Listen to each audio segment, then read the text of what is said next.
E aí, vamos estudar a lição? Super quarta-feira chegou, metade da semana, povo de Deus, devora esse conteúdo da palavra do Senhor. Se permita ser alimentado pela lição da escola sabatina, que está trazendo sistematicamente o estudo de assuntos muito importantes das Escrituras Sagradas. Aliás, a palavra do Senhor diz que o povo de Deus perece por falta de conhecimento, que não seja o seu caso, que não seja o meu caso, em nome de Jesus. Vamos devorar a palavra, gente. Hoje estamos falando sobre a orientação do Espírito. E por que é importante sermos orientados pelo Espírito Santo? Porque a Bíblia diz que Ele é quem anuncia, este é o caminho, andai por ele. Se não tem a direção do Espírito Santo na nossa vida, não tem Deus dizendo, esse é o caminho, meu filho, andai por ele. Significa que se a gente não tem orientação quanto ao caminho, vamos ficar perdidaços aí, batendo cabeça desnecessariamente. Deixa o Espírito Santo conduzir sua vida. O Espírito Santo é aquele que derrama amor no nosso coração, quer amar mais. Aquele que não ama não conhece a Deus, porque Deus é amor. Peça para o Espírito Santo te trazer esta comunhão com Deus, para que a sua vida seja permeada de amor. É Ele que derrama amor em nossos corações, que nos traz a experiência da salvação. Afinal de contas, o Espírito Santo, ele nos convence do pecado, da justiça e do juízo. Ele nos aproxima de Deus, ele leva as nossas orações ao Pai. Ou seja, ele traz-nos a experiência da salvação, ele nos guia na verdade, capacita-nos para a missão. Lembra que os discípulos ficaram em Jerusalém orando, suplicando o derramamento do Espírito Santo para que pudessem ser revestidos com esse poder e serem testemunhas em Jerusalém, na Judéia, Samaria e até os confins da terra? Pois é, o Espírito Santo te capacita para você ser uma poderosa testemunha acerca do reino de Deus. E é óbvio, se o Espírito Santo tem essa obra extraordinária e indispensável dentro do processo da salvação para levar-nos ao arrependimento, confissão e, consequentemente, obtermos redenção em Jesus Cristo, é claro que o diabo faria de tudo para criar um processo de contrafação, de mentira, no que diz respeito à obra do Espírito Santo.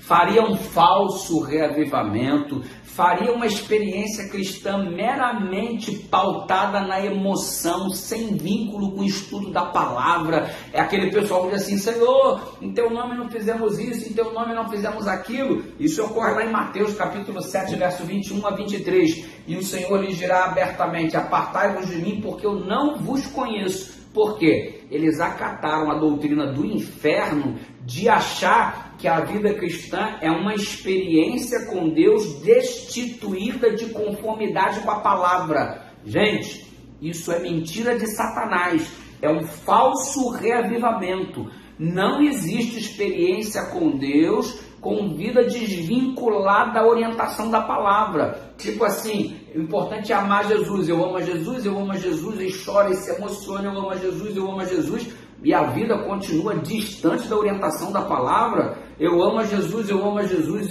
eu amo a Jesus e mente, eu amo a Jesus e continua afundado no pecado.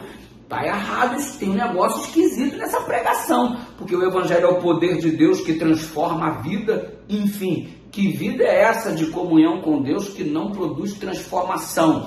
Vida destituída de orientação da palavra é falso reavivamento, é a tentativa do diabo de estorvar a obra de Deus, para que a obra de Deus seja descredibilizada, a experiência seja superficial e não transformadora. Então abra o olho aí por falso reavivamento, por falso batismo do Espírito Santo que não produz novidade de vida. Eu sou dirigido pelo Espírito Santo e bate na mulher. Eu sou dirigido pelo Espírito Santo e não tem nem uma gentileza dentro de casa com as pessoas que são do seu círculo familiar. Olha, abre o olho, que Espírito Santo é esse, irmão? Pensa no seguinte, lá em Atos capítulo 5, verso 32, há uma declaração muito contundente do apóstolo do Senhor. Se liguem, essa é muito forte. É assim, ó. Deus não dá seu Espírito em plenitude para aqueles que não lhe obedecem. Aí é dose, hein? Ou seja, você recebe a atuação do Espírito Santo para ser convencido do pecado, da justiça e do juízo. Ele bate ao seu coração, ele diz: esse é o caminho, andai por ele. Mas a plenitude do Espírito você só recebe se você for fiel ao Senhor. Deus não dá o seu Espírito àqueles que não lhe obedecem. E não fica chateado comigo não, porque é o que está escrito na Bíblia, beleza? Que Deus nos ajude a sermos coerentes com a direção do Espírito Santo, com o desejo de Deus para a nossa vida, para que não possamos chegar naquele dia e dizer: Senhor, Senhor, em teu nome fizemos isso, e Jesus dizer: apartai-vos de mim, porque eu não vos conheço, que vocês estão dizendo aí que são isso, que são aquilo, mas a vida de vocês não revela nada disso, porque ela está distante do que a palavra ensina. Que Deus nos ajude. Vamos orar? Pai querido, ajuda-nos para que possamos viver coerentes à tua palavra e cheios do teu Espírito, em nome de Jesus.